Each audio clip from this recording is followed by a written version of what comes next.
So here you can see the machine that's beeping. Every time it moves, currently on a closed street where there's no one around, and every time it moves it makes a beeping sound. Here it's coming again. Notice how there's nobody around the machine who's going to get hurt by this moving instrument, except the neighbors who constantly have to put up with this.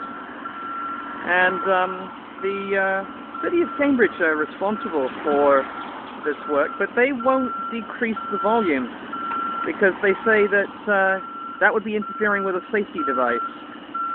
So our sanity is totally not an issue, but you know, making a beeping sound is apparently totally acceptable all day long, every day. There's no violation of noise ordinances if they stand around making beeping sounds like this.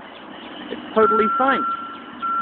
But let's just get a few minutes of footage here of the beeping so you can see just what we have to live with as residents of Cambridge these days. Here comes the beeping.